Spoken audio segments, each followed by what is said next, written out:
por fin. Disculpe, Sebastián, por hacerlo esperar.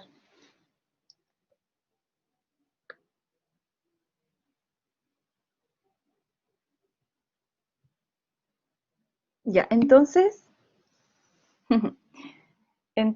habíamos quedado aquí ayer, ¿cierto? Conversando acerca de el eje hipotálamo hipófisis testículo.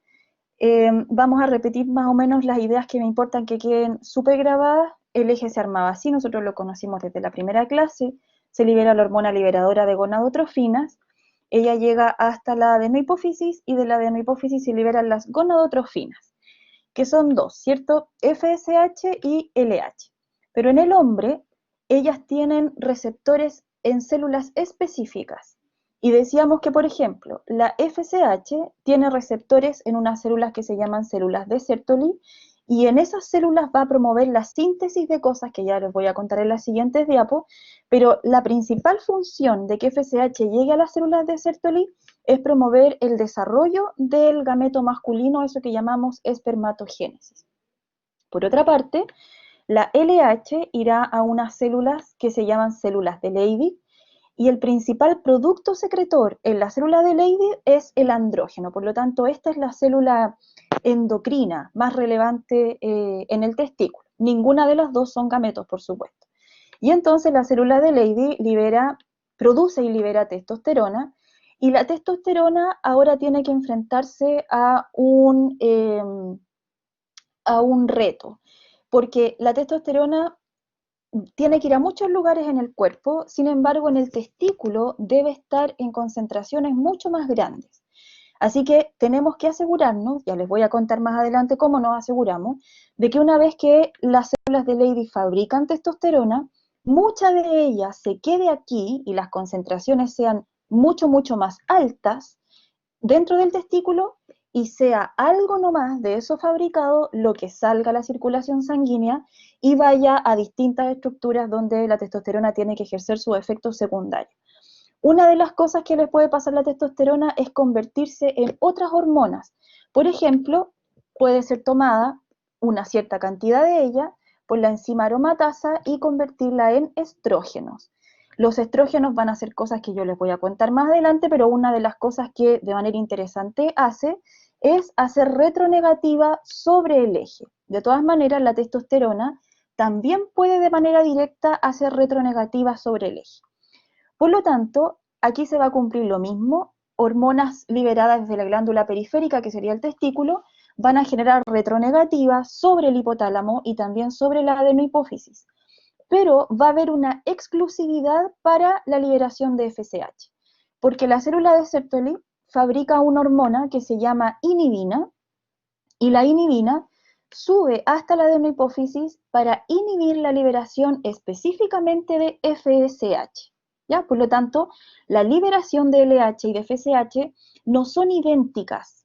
Dependen, por ejemplo, de distintas retros negativas, y dependen también, como comentábamos ayer, de los pulsos de liberación, porque ayer comentábamos que mientras más rápidos fueran los pulsos de mayor frecuencia, entonces íbamos a promover la liberación de LH. Mientras menos frecuentes sean los pulsos, por ejemplo, 1 cada 3 horas, ahí se iba a promover la liberación de FSH. Y entonces, ¿cuáles son las funciones de las gonadotrofinas muy generales sobre el testículo?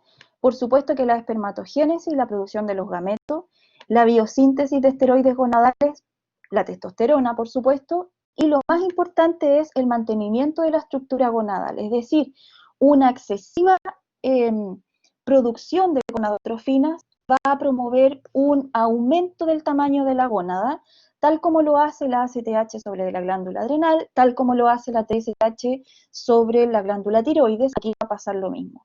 Y por otra parte, la no llegada de las gonadotrofinas sobre el testículo, como el paciente del caso clínico de esta semana que tuvieron en clase con la profe, va a tener atrofia testicular, ¿cierto? Esto es disminución del tamaño y por supuesto que de la funcionalidad testicular.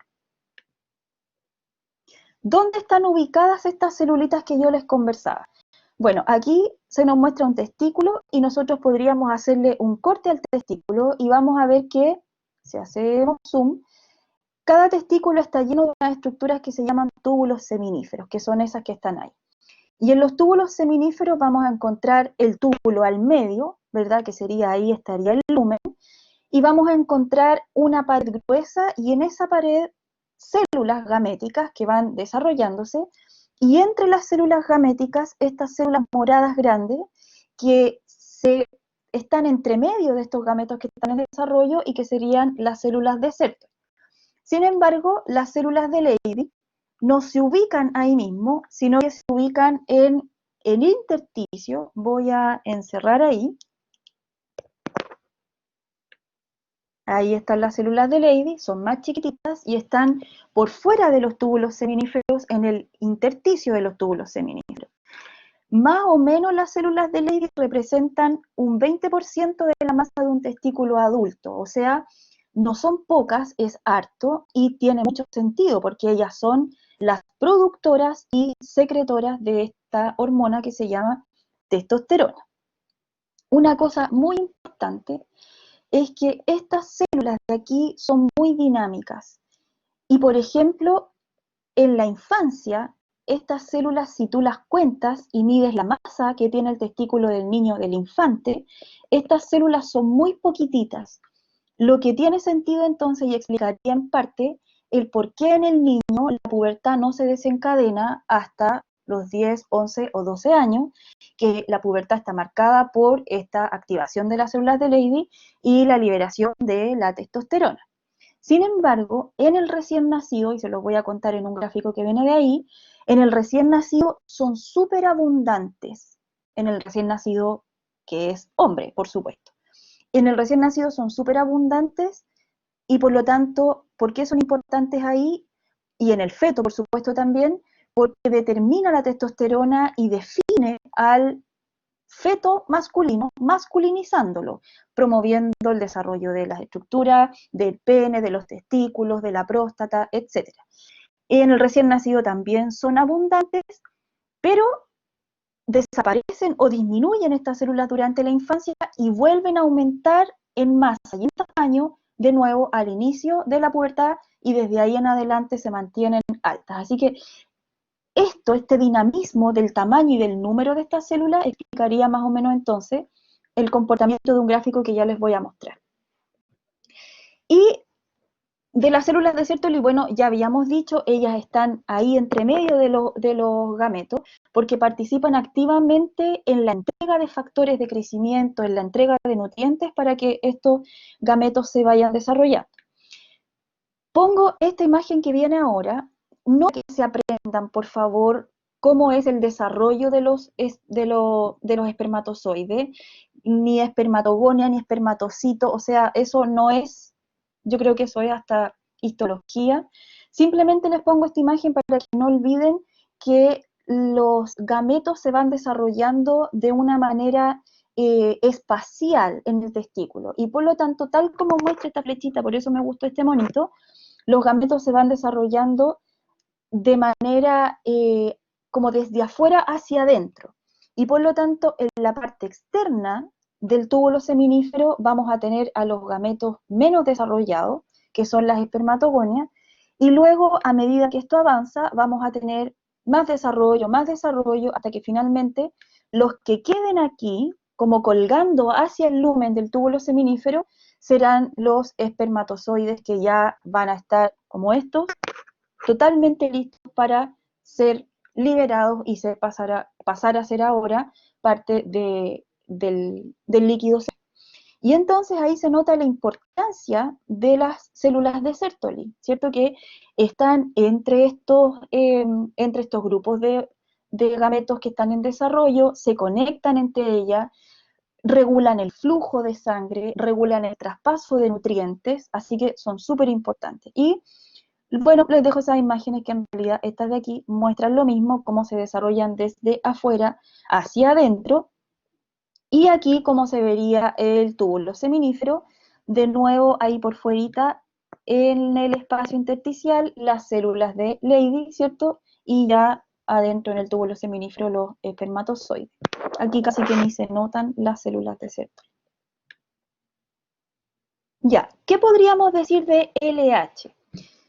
Bueno, que LH es una hormona peptídica. Por supuesto, porque habíamos dicho, nunca lo olviden, que todas las hormonas que salen desde la adenohipófisis son peptídicas. Y por lo tanto, debiera encontrar a un receptor en la membrana. Y efectivamente, esta es una célula de Leydig, la que yo puse ahí, y ella encuentra su receptor en la membrana, que es un receptor acoplado a proteína G, y sabemos que es acoplado a proteína GS porque aumenta la producción de AMP cíclico, eso activa la proteína quinasa A, y la proteína quinasa A tiene un efecto genómico, y el efecto genómico más importante entonces es el aumento de enzimas para la producción final de testosterona. No puede ser que vaya a activar el gen de la testosterona, porque recuerden que la testosterona no tiene gen porque es una hormona esteroidal, pero sí la síntesis de testosterona requiere enzimas para su fabricación, que se las voy a mostrar en una siguiente diapo. Por lo tanto, ese es el efecto principal de la llegada de LH. Ahora, una cosa muy importante es que el receptor de LH también tiene otro ligando muy importante y que se une prácticamente con la misma afinidad, e incluso se ha reportado que con mayor afinidad que el LH, que es esta, que si ustedes recuerdan es la gonadotropina coriónica. Ahora, no nos tiene que asustar, porque la verdad es que la gonadotropina coriónica prácticamente no existe en el hombre, existe en la mujer en el periodo de embarazo, y por lo tanto tiene sentido porque cuando la madre está embarazada y libera gonadotropina coriónica, podría entonces permitir que el feto que está en desarrollo, dada esa gonadotropina coriónica, ese feto comience su desarrollo masculinizante y la testosterona sea liberada, no gracias a LH en primera instancia, sino que gracias a la gonadotropina coriónica de la madre. Recuerden que el feto tiene que esperar que se desarrolle su eje hipotálamo hipófisis gonada, por lo tanto, hasta un cierto punto del periodo gestacional, el feto no tiene listito su eje, por lo tanto no tiene LH, pero ya empezaba a definirse sus estructuras masculinas. ¿Y cómo se ha logrado definir? Bueno, porque la gonadotropina coriónica hace eso en primera instancia.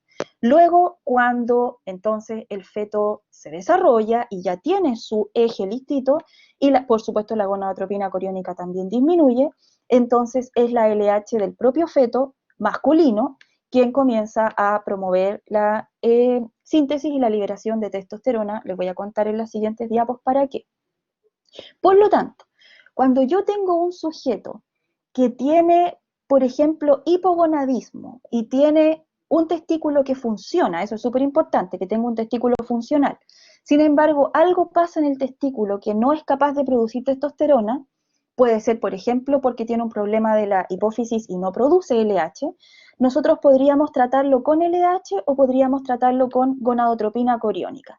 Y la verdad es que en la clínica lo que se reporta es que lo más eficiente es tratarlo con gonadotropina coriónica, porque se ha visto que tiene mayor afinidad por el receptor y además, algo muy importante que nos gusta de las hormonas, tiene una vida media más larga.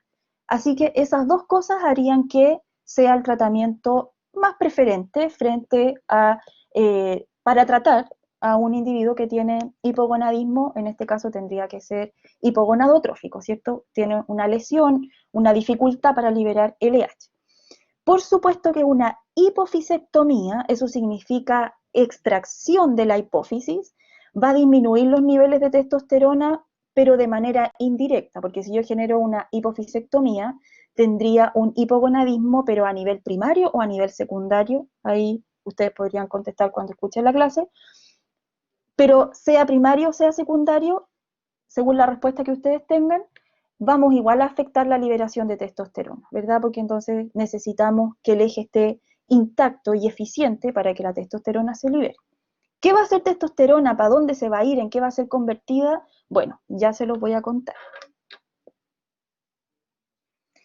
¿Qué necesitamos ahora para que se fabrique testosterona? Que estas son las enzimas que yo les decía que va a promover su síntesis, la LH, por este efecto genómico a través de la proteína quinasa A. Bueno, lo primero es decir que, tal como lo habíamos visto alguna vez para las hormonas esteroidales, necesitamos fuentes de colesterol para la síntesis de testosterona. Y las fuentes aquí son las mismas. Puede venir de acetil-CoA, pero mayormente viene a partir de la dieta, a partir de estas liposproteínas que yo les contaba que se internalizaban, etcétera. Aquí pasa lo mismo. Aquí necesitamos ahora que la LH promueva la síntesis de enzimas que van a participar en la fabricación, en la síntesis de testosterona. ¿Cuáles son ellas? Primero necesitamos a estas dos, una que se llama SCP2 y otra que se llama STAR. De SCP2, no sé si alguna vez les dije algo, de STAR parece que sí se los dije, pero estas dos enzimas son fundamentales porque permiten transportar el colesterol. Una lo transporta en un primer trayecto y la otra lo transporta en un segundo trayecto. La que es importante para el primer trayecto, que lleva al colesterol desde la membrana plasmática a los distintos organelos, es la SCP2. Por lo tanto, ella participa en cuando le llega a esta célula, le llega el colesterol, ella agarra el colesterol y lo moviliza para entregárselo a los organelos, en este caso, por ejemplo, al retículo o principalmente a la mitocondria. Y STAR, recuerden esta que se llamaba esteroidogénica regulatoria aguda, recuerden que STAR lo que hace es movilizarla en la mitocondria, pero yo les hice como un dibujito así y les dije que la mitocondria tenía dos membranas, una externa y una interna, y que este espacio era acuoso. Por lo tanto, el colesterol alguien lo tenía que transportar en este medio, en el espacio intermembrana que era acuoso, y la encargada de ello era STAR. Así que estas dos son importantes para el transporte. Si ellas no existen, vamos a tener una deficiencia en la síntesis de testosterona. Y luego necesitamos que también aumenten las enzimas de síntesis. Cualquiera de ellas que no exista, vamos a tener una deficiencia en la síntesis de testosterona. ¿Y cuál es la importancia de ellas? Bueno, la primera, voy a borrar, la primera, si es que ustedes se acuerdan, era la SCC, que es fundamental para la síntesis de todas las hormonas esteroidales, y era esta que está aquí, la enzima de escisión de la cadena lateral, que permitía que el colesterol se convirtiera en primer paso en esta cosita que llamábamos pregnenolona. Luego adquiere importancia, por ejemplo, la 17-alfa hidroxilasa, que va a permitir entonces la conversión de pregnenolona para que siga convirtiéndose hacia abajo en distintos metabolitos. Y todas las demás que puse acá, todas estas, son finalmente las que van a seguir tomando a cada metabolito y van a convertirlo finalmente en testosterona. Por ejemplo, la 17-20 desmolasa, que estaría a este nivel, la 17-beta hidroxiesteroide, que estaría a este nivel, la 3-beta deshidrogenasa,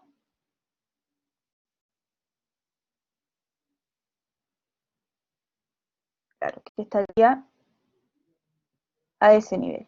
Y esta, que sería, en otras palabras, esa igual. Y esa es importante porque además permite la conversión a estrógenos, ya que también es importante en el hombre, como se los voy a contar de ahí. Esto es lo que yo les comentaba hace un rato. A lo largo de la vida, la liberación de testosterona es distinta, y una de las cosas que se ha visto es esta razón que le contaba antes, que las células de Leydig no son igual de abundantes durante todo el periodo gestacional. Por ejemplo, en rojo está testosterona y en azul está la línea que indica cuando el hombre se vuelve productor de espermatozoides, cuando se inicia la espermatogénesis. Y entonces, en periodo fetal, decíamos, hay un aumento de testosterona, por supuesto que en los hombres, en los fetohombres. ¿Por qué? Porque esa testosterona va a permitir, por ejemplo, que se armen los conductos y que se deje de definir para niña, porque no sé si se acuerdan que todos los fetos en algún momento tuvieron destino de mujer, no cromosómicamente, sino que físicamente, pero luego tuvo que activarse algún gen para que permitiera la diferenciación de un conducto que iba a ser de niña en conducto para hombre. Y todo eso lo hace la testosterona, así que tiene sentido que ella aumente. Luego, en el periodo neonatal, algo así como durante los primeros meses de vida, también hay un aumento, pero menor, de testosterona, pero luego, entre el año 1 y el año 10, que es este periodo de infancia que yo les comentaba, al parecer hay una regresión, una menor tasa mitótica y una desaparición de la hormona, perdón, de la hormona testosterona por culpa de esta menor población de células de Leydig. Y nosotros vemos entonces que efectivamente en la infancia los niveles de testosterona caen dramáticamente. Pero cuando comienza la pubertad, los niveles de testosterona aumentan hasta la edad bien adulta, por ejemplo, hasta los 60 años, incluso más allá, el hombre aún tiene potencial espermatogénico, por lo tanto, aún podría ser padre, a diferencia de la madre, ¿cierto? Por supuesto que los niveles de testosterona luego disminuyen y con ello también disminuye todas las potencialidades de la testosterona. Por ejemplo, la testosterona aumenta la masa muscular, aumenta la potencia muscular y todas esas cosas la pierde también el anciano varón. Por eso algunas veces se elige tratar a los ancianos con testosterona, no a lo mejor para que sean padres, se entiende, pero sí para rescatar esta fatiga, esta debilidad muscular y que la testosterona entonces actúe como un potenciador de la hipertrofia. Por esa misma razón, algunos individuos que desean en el gimnasio aumentar la masa muscular, hipertrofiar la musculatura esquelética, también hacen uso deliberado e ilegal de estas cuestiones que por supuesto que las venden, porque venden testosterona modificada y eso genera una cuestión muy mala que se las voy a contar más adelante, que hace que el individuo sea súper musculoso, pero de repente empieza a observar empequeñecimiento, por ejemplo, de los testículos y empieza a observar problemas de fertilidad. Y tiene todo el sentido. Algo le hicimos al eje cuando nos administramos hormonas exógenas, algo le vamos a hacer al eje, ¿ya?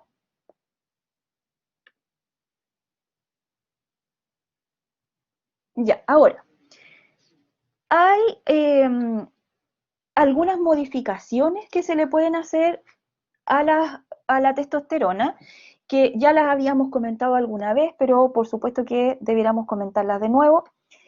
GnRH libera LH y libera FSH, FSH sobre Sertoli, y Sertoli libera inhibina, e inhibina sube a hacer feedback negativo exclusivamente para la FSH. Pero también la célula de Sertoli libera una cosa que se llama ABP, que está en inglés, por lo tanto se llama proteína de unión a andrógenos. Protein binding andrógenos. Proteína de unión a andrógenos.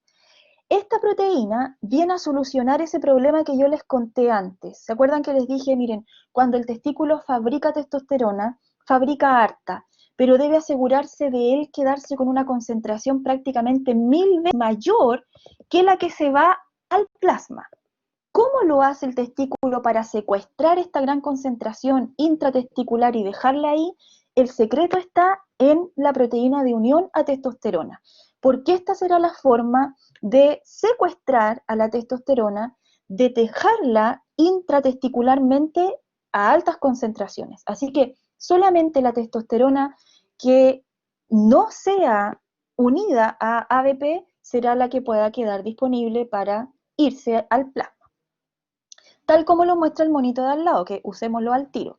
Tenemos ahí a testosterona, ¿cierto?, fabricándose, y necesitamos que se quede en el testículo, se quede en el túbulo seminífero. ¿Cómo la dejamos? Uniéndola a ADP. Ahí está, la proteína de unión a andrógeno. Y la libre, ahí está la libre se va a ir a la sangre, a la circulación periférica, a un montón de tejidos, a hacer todo lo que tenga que hacer. No olvidar de todas maneras que en plasma la testosterona no puede andar libre, en plasma necesita andar unida y para eso existe esta globulina de unión o de transporte para hormonas sexuales. Por eso SH, hormonas sexuales que podría transportar testosterona, podría transportar estradiol, estrógeno, hormonas sexuales. Dihidrotestosterona, por supuesto, también. Luego, esta testosterona que ya se ha ido, en otros tejidos periféricos podría ser convertida en otras cosas. Una en la que puede ser convertida a través de la 5-alfa reductasa, y esto también lo conversamos alguna vez, es en DHT o dihidrotestosterona, pero esto va a ser tejido específico. Y decíamos alguna vez, esto sucede, por ejemplo, principalmente en los folículos pilosos, por lo tanto, en la piel, en la próstata, porque genera el desarrollo prostático normal y es responsable también de la hiperplasia prostática que comentamos alguna vez. Y en algunas otras estructuras genitales que van a madurar y van a desarrollarse gracias a DHT.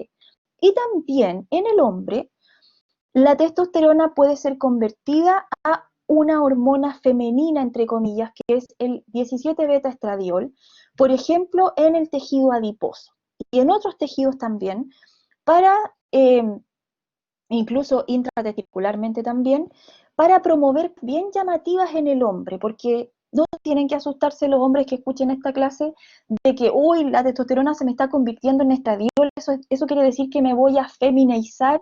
Por supuesto que no. Suponemos que en este momento existe una conversión muy controlada, ¿cierto?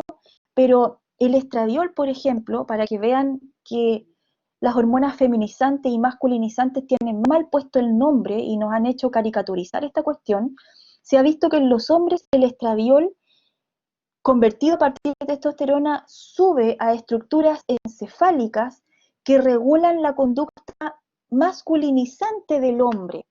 Por lo tanto, es súper freak que una hormona femenina en el hombre vaya al encéfalo, a las estructuras que regulan y potencian las conductas masculinas. Es súper freak, porque yo esperaría que potenciara las conductas femeninas. Bueno, no es así.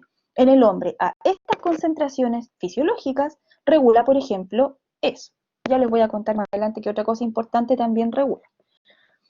Y entonces, la testosterona se complementa en estos dos monitos, va a ser fabricada por las células de Leydig gracias a LH, y la testosterona ahora, la libre, no la unida a ABP, se va a ir de la célula y va a unirse a este transportador SHBG y va a ser convertida en 17-beta-estradiol, que se llama también estradiol tipo 2 o DHT.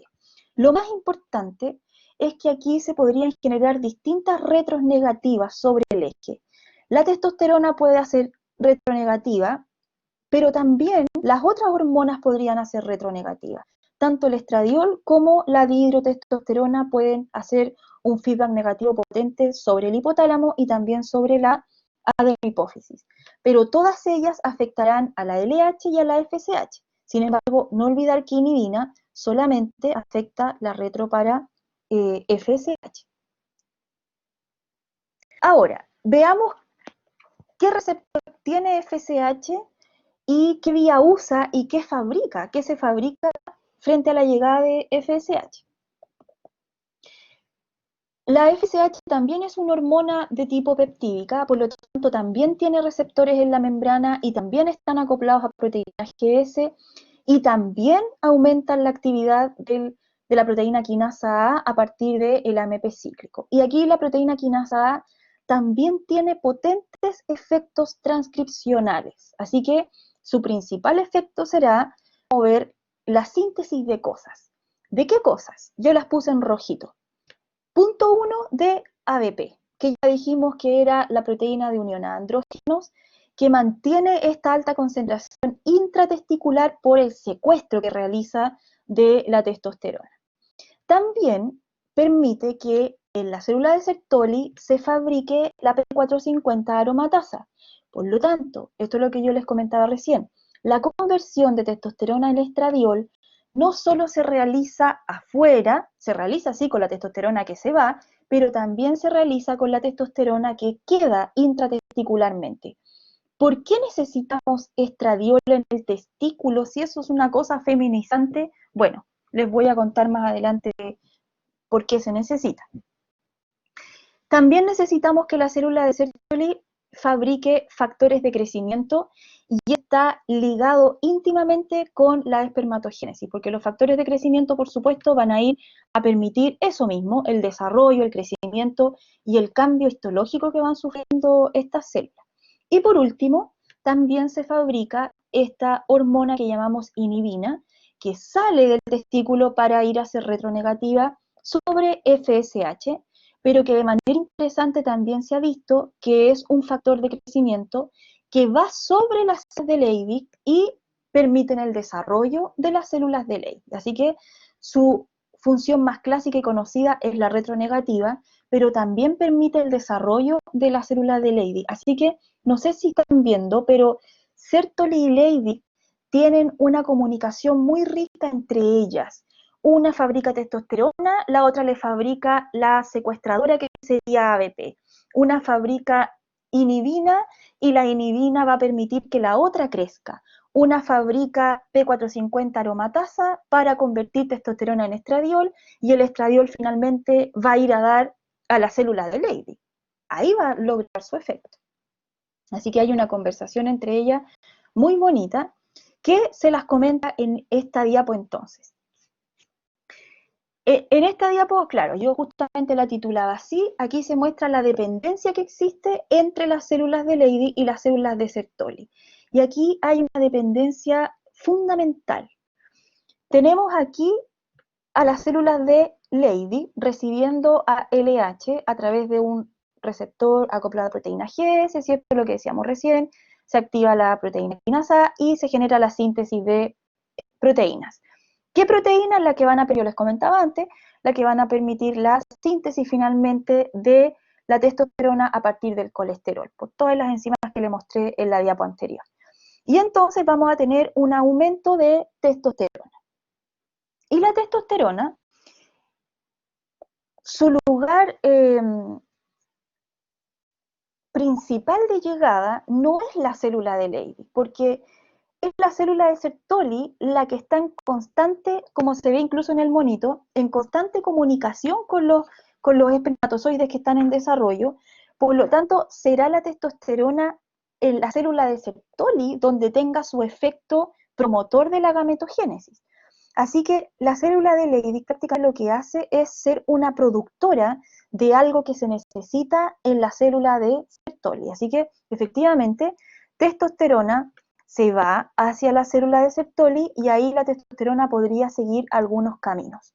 Por ejemplo, va a ser secuestrada por ABP, ya habíamos dicho, y juntitas se van a ir entonces hacia el intersticio donde se encuentran los gametos en desarrollo y van a permitir entonces el desarrollo de estas células. Ahora, por otra parte, la testosterona en esta célula, en la célula de Sertoli, va a ser convertida en estradiol. ¿Por qué aquí? ¿Y por qué no pudo ser convertida en estradiol en la célula de Leydig? Porque solamente la célula de Sertoli fabrica aromatasa. Sin embargo, lo que yo les comentaba recién, este estradiol convertido aquí en Sertoli, no es en Sertoli donde va a ejercer su función, sino que el estradiol va a ir a estimular a la célula de Leydig para que la célula de Leydig fabrique, por ejemplo, más receptores para LH, fabrique más enzimas y va a potenciar entonces la síntesis de testosterona de una manera indirecta, a través de una señal que viene desde la célula de Sertoli. Ya, y otra cosa que también va a fabricar la célula de Sertoli, que es esta que está aquí, gracias a la llegada de FSH y gracias a la proteína quinasa A, decíamos que serían las inhibinas, ¿verdad? Y los factores de crecimiento que van a servir para el crecimiento de la célula de Leydig, como por ejemplo inhibina, pero por supuesto también van a servir como factores de crecimiento para los gametos que están aquí en desarrollo. Una cosa importante que hay que mirar de todas maneras en el gráfico es que esta testosterona puede venir a la célula de Sertoli, pero también puede seguir hacia la circulación periférica. Lo mismo el estradiol, algo va a estimular a la célula de Leydig para que fabrique cosas, pero algo también se va a la circulación periférica para tener sus efectos en los tejidos periféricos.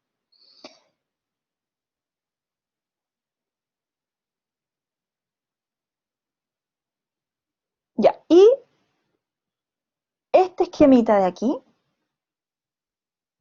este esquemita de ahí, muestra, a lo mejor es repetitivo, muestra lo mismo, GNRH, ¿cierto? para la liberación de FSH sobre Sertoli. Sertoli libera inhibina, Sertoli libera la aromatasa, Sertoli libera ABP, que es la proteína ligadora o que une andrógenos.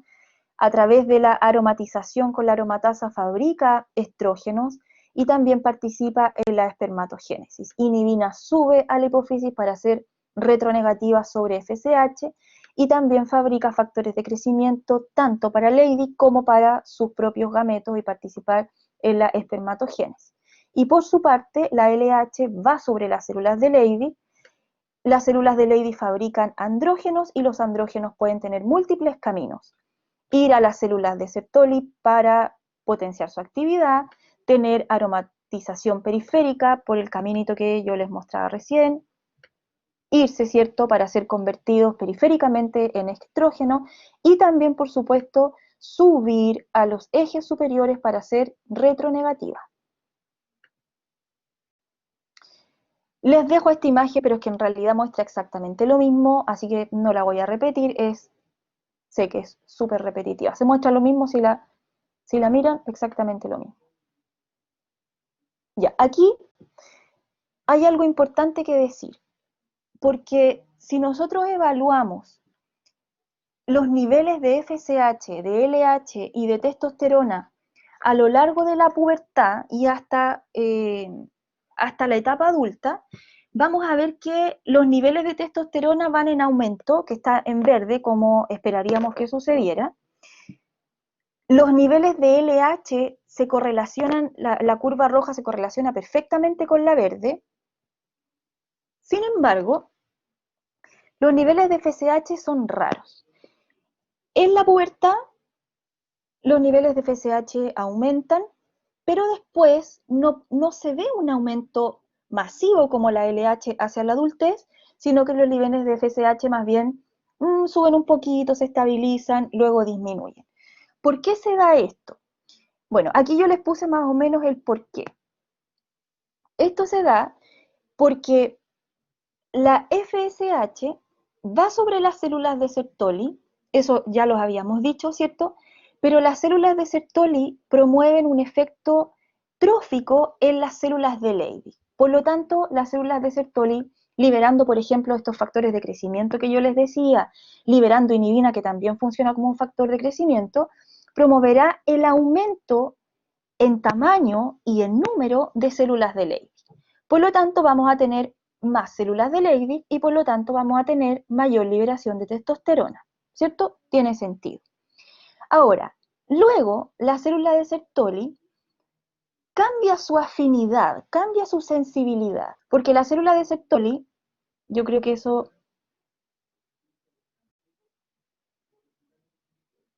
sí, no se mostraba en realidad acá.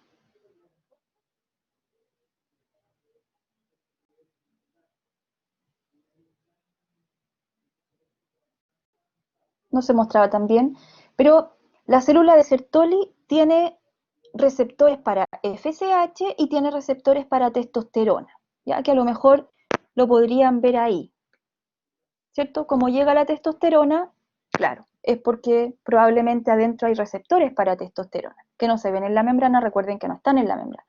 Por lo tanto, la célula de Sertoli tiene receptores para la clásica hormona que sabíamos, pero también tiene receptores para testosterona, y la testosterona entonces hará cosas en las células de Sertoli. De hecho, los espermatozoides maduran por la testosterona sobre Sertoli, porque se ha visto que los gametos no tienen receptores para andrógeno, sino que se desarrollan gracias al andrógeno que es recibido por la célula de Sertoli. Por lo tanto, llega un momento de la vida del hombre en que la célula de Sertoli, que tenía receptores para FSH y también tenía receptores para FSH y también tenía receptores para testosterona, esta célula comienza a perder la sensibilidad para FSH. Por lo tanto, y por eso voy a poner ahí una cruz, ya no recibe tanto a FSH, pero sí recibe a testosterona. Por lo tanto, si ya no necesitamos a FSH porque hemos perdido la sensibilidad a ella, la FSH entonces comienza a disminuir. Pero lo más simpático es que ella genera esta pérdida de sensibilidad, porque la propia FSH, y parece que claro, ahí les puse la frase y ahí les puse el dato, la propia FSH hace que estos receptores aumenten. Entonces pareciera que la misma FSH le dice a la célula de Sertoli, oye, voy a hacer que los receptores para testosterona en ti aumenten el número, aumenten, para que entonces seas más sensible a ella y menos sensible a mí. ¿Por qué? Bueno, porque hasta el periodo adulto, la FSH va a mantenerse en niveles, a veces aumenta, a veces disminuye, pero será la testosterona la que sin duda vaya en aumento hasta la edad bien adulta, ¿ya? Así que es súper interesante esta comunicación entre la FSH y la sensibilidad, cómo cambia para la testosterona en la célula de Sertoli. Les hago una pregunta entonces aquí. El tratamiento para pacientes hipogonadotrópicos hipogonadales es, uno, se les da un tratamiento con FSH, primero. Y segundo, luego de un tiempo, se les da un tratamiento con la gonadotropina coriónica. ¿Por qué sería una buena elección tratarlos así? ¿Por qué primero a este paciente hipogonadotrópico hipogonadal? Eso significa que tiene un problema, recuerden, a nivel secundario. ¿Por qué a este paciente primero lo trato con FSH, espero un tiempo y después lo trato con gonadotropina coriónica? Bueno, no se los voy a dejar de tarea, se los voy a decir, porque al darle primero FSH vamos a observar este efecto, el efecto trófico que tiene la FSH sobre Sertoli, pero Sertoli sobre las Leydig. Y entonces, como nosotros queremos fabricar testosterona, queremos tener más células de Leydig. Pero para eso, para generar el aumento de las células de Leydig, usamos a FSH para que estimule a Sertoli y Sertoli le mande factores de crecimiento y haga que aumente la población de Leydig. Y Leydig ahora podría fabricar testosterona, pero para fabricarla necesita LH. Y recuerden que este sujeto tiene una lesión hipofisiaria, por lo tanto no tiene LH. Bueno, démosle LH. No, mejor no le demos LH. Ahora que ya tiene las células de Leydig, que asumimos que tiene receptores para LH, mejor no le demos LH, sino que démosle gonadotropina coriónica, por lo que les comentaba antes, para que tenga una vida media mayor y tenga una mayor afinidad. Así que aquí vamos a estar estimulando el aumento de la población de Leydig. Y aquí vamos a estar estimulando a Leydig porque vamos a estar dando gonadotropina coriónica que reemplaza a la LH. Ahora, ¿qué efectos a grandes rasgos vamos a encontrar de la testosterona y de sus metabolitos? Primero, la testosterona puede hacer efectos directamente ella misma sobre el receptor de andrógeno como testosterona. ¿Qué efectos va a tener? Principalmente, y el efecto que yo más les he nombrado, un aumento de la masa muscular esquelética, promoviendo la hipertrofia de las fibras, promoviendo un aumento de la síntesis de proteínas, por lo tanto van a aumentar los sarcómeros, la miosina, la actina y todas esas cuestiones que ustedes conocen, así que el hombre se va a volver más musculoso y más potencia muscular tendrá. Pero también promueve el desarrollo de genitales internos de este conducto que yo les hablaba hace un ratito, pero durante la gestación. Por eso tiene sentido que durante la gestación exista el aumento que yo les mostraba hace un rato en un gráfico. También promueve el crecimiento óseo, es súper importante porque promueve el crecimiento longitudinal y también la captación de calcio y por lo tanto el fortalecimiento del hueso. Tiene sentido eso también para dárselo al viejito hombre, darle testosterona al viejito hombre que ya no tiene mucha fabricación. Y lo que también se ha visto es que promueve la eritropoyesis. Eso significa potencia el desarrollo de eritrocitos, lo que tiene mucho sentido porque queremos mayor actividad productora y por lo tanto mayor transporte de oxígeno. Por otra parte, la testosterona se puede convertir a través de la 5-alfa-reductasa en dihidrotestosterona y la dihidrotestosterona usará el mismo receptor que usa la testosterona. Y ella tendrá otros efectos. Uno de los que más hemos comentado es sobre el folículo piloso para la proliferación del pelo en el periodo puberal. Por eso los hombres se vuelven directamente peludos, ¿cierto? Y las mujeres que convertimos testosterona o dihidroepiandrosterona en dihidrotestosterona también podríamos volvernos más velludas, ¿cierto? Pero también promueve el desarrollo de genitales externos. Por ejemplo, el desarrollo del aumento del tamaño testicular, el aumento del tamaño del pene y también lo que yo ya les he comentado, el aumento controlado de la próstata. Y por otra parte, tenemos el estradiol, que ya les dije que podía ser convertido por la aromatasa a partir de la testosterona, y él va a usar su propio receptor, y el estradiol va a tener dentro de sus efectos importantes dos de los más importantes. Yo ya les comenté que participa en la espermatogénesis, porque acuérdense que sale de la célula de Sertoli y va a estimular a Lady para que Lady produzca más testosterona, por lo tanto participa ahí intratesticularmente en la espermatogénesis, y eso no es un efecto que está puesto aquí, porque estos efectos son efectos más bien periféricos. Una cosa interesante del estradiol es que en el hombre promueve el líbido y aumenta el apetito sexual, algo que los hombres podrían decir, hoy me siento más macho en estos días, aumenta mi líbido por la hormona masculina. No, en realidad el aumento de la libido es por el aumento de la conversión de testosterona en estradiol. A la mujer le pasa lo mismo en todo caso. La mujer aumenta su apetito sexual justamente cuando tiene los mayores niveles de estradiol, y justamente son los días cercanos a la ovulación. Tiene mucho sentido en cuanto a la razón reproductiva que tenemos para habitar este planeta. Y también el estradiol es muy importante tanto en mujeres como en hombres para la captación y la mineralización del hueso. Por lo tanto, es muy importante en que el hueso madure, en que el hueso se selle sus extremos, y que también la captación de calcio sea tan importante que el hueso aumente su densidad y por lo tanto se vuelva un hueso firme. Cuestión que pierden las mujeres posmenopáusicas porque en ellas el estradiol disminuye. Pero ahora estamos hablando de los hombres.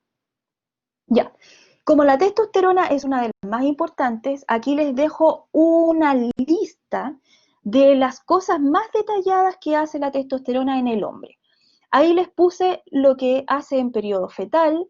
Define, por supuesto, características masculinas como el desarrollo del pene, del escroto, de las vesículas, de los conductos seminales, que los testículos desciendan. De hecho, a veces hay niños que salen con los testículos sin descender y no se notan los testículos en el niño, y una forma de hacerlos descender es un tratamiento controlado con testosterona.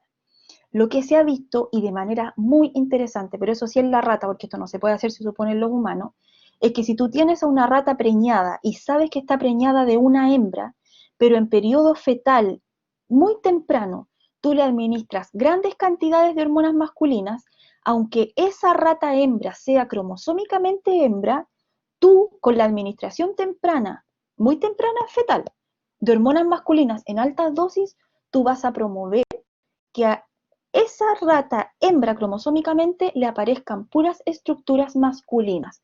Por lo tanto, el efecto fetal de las hormonas masculinas es fundamental para el desarrollo correcto y la definición del cuerpo masculino.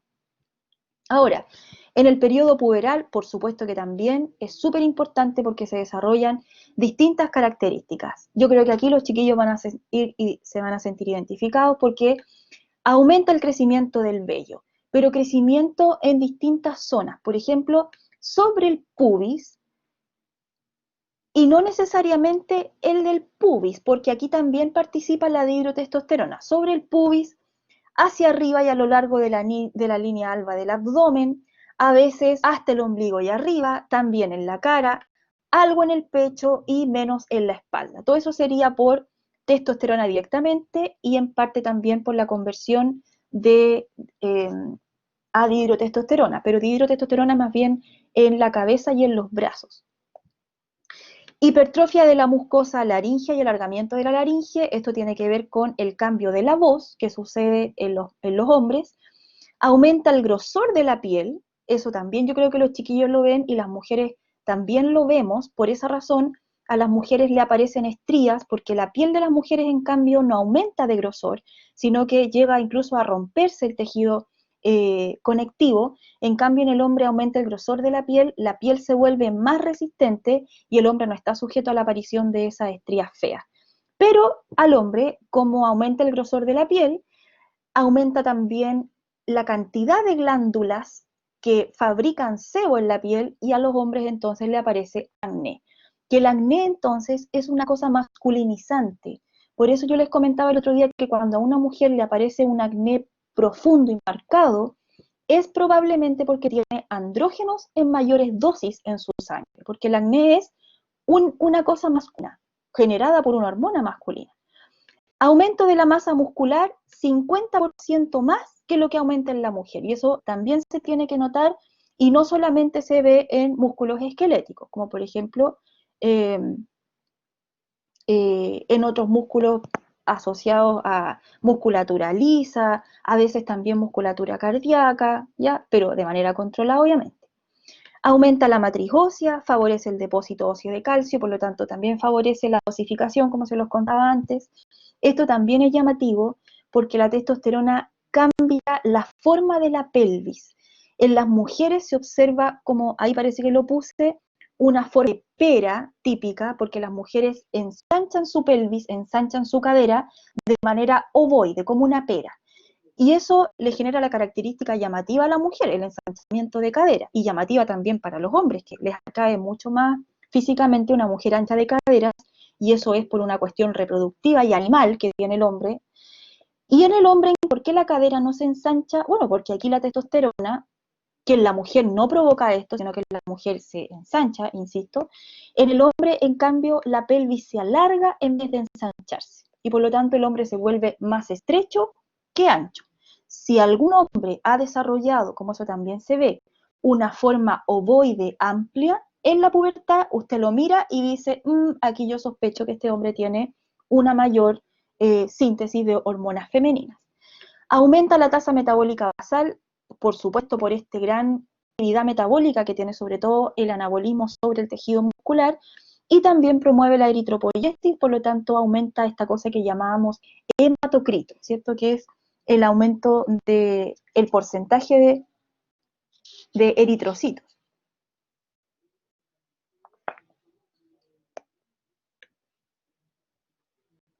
Ya, y aquí les dejo como un panorama más general de cosas que hacen finalmente testosterona directamente, DHT o también estradiol. Ya ahí les contaba yo algunas cosas por ahí, eso no se los conté, pero también es importante que aumenta la captación de colesterol, por ejemplo, para la síntesis de la misma testosterona, la espermatogénesis, el desarrollo de estructuras como las vesículas seminales, la DHT, crecimiento de la barba, del pelo de la cabeza, de la próstata, producción del sebo, desarrollo de estructuras externas, etcétera. ¿Ya? Ahí el desarrollo de la masa, la eritropoyesis, como les contaba recién, el desarrollo a través de testosterona, pero también de estradiol, etcétera.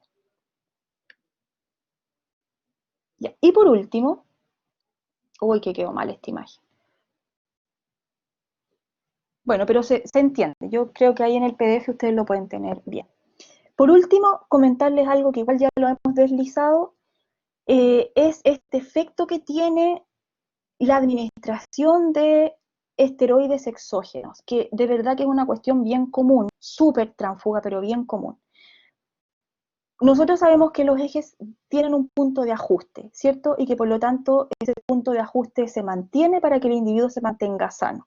Y ese punto de ajuste dice que cuando se enciende el eje, la LH estimula Leydig, Leydig fabrica testosterona, dando unas concentraciones intratesticulares altas, y que de esas concentraciones mucha de ella va a ir a unirse a BP para participar en el propio testículo, y otra se va a ir a la circulación periférica, pero en concentraciones mucho menores, mucho menores.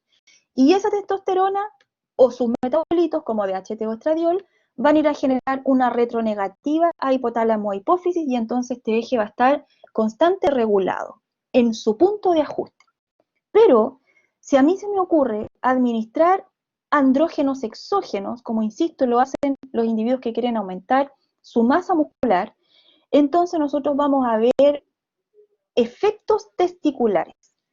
Y en este caso, el eje se va a encender, lo vamos a mirar de aquí, como que no nos hemos todavía administrado los andrógenos, el eje encendido va a promover una síntesis de testosterona en las células de Leydig, pero si yo administro andrógenos exógenos, esos andrógenos van a hacer una retronegativa más potente sobre el eje. Por lo tanto, finalmente, yo a esta la voy a tener en condiciones inferiores y por lo tanto la célula de Leydig va a ser estimulada en menor grado y menores serán las concentraciones intratesticulares de testosterona. Por lo tanto, no es extraño que un hombre que se administra esteroides exógenos, por ejemplo, desarrolle mamas, se vuelva infértil por la espermatogénesis insuficiente y observe una disminución del tamaño testicular, atrofia testicular. ¿Por qué? Porque el eje se ha apagado, como comentábamos ayer en tiroides, ¿cierto? Si yo te administro hormonas tiroides exógenas, el eje se apaga o se retroalimenta negativamente muy potente, porque ¿para qué? Pues si ya tenemos andrógenos andando en sangre. El problema es que estos andrógenos a veces están modificados, no son de la estructura idéntica a la testosterona, por lo tanto, no pueden actuar testicularmente como lo haría la testosterona real, porque si no, los mismos andrógenos podrían generar una espermatogénesis suficiente, pero no lo hacen porque no son capaces de estimular células de Sertoli. Sí, en cambio, al músculo esquelético, por ejemplo. Ya, se acabó gónada. Hasta aquí llegamos. Gracias, Seba, por estar ahí escuchando, conectado. Era más cortita gónada. Recuerden que el seminario de la próxima semana es adrenal y es tiroides. Ya, por lo tanto, eso ya está súper visto. Cualquier pregunta que tengan, por supuesto, me la pueden escribir. Les voy a subir algunas tareitas, como algunos casos clínicos que me gustaría que ustedes, bien chiquititos, como, chiquillos, miren, si a esta persona le pasa esto y esto, ¿qué creen ustedes que tiene? Como para hacerlos ensayar cambio de variables, que la verdad es que en la prueba casi siempre se pregunta así. Ya, chiquillos, muchas gracias, que estén muy bien, nos vemos la próxima semana, súper buen fin de semana.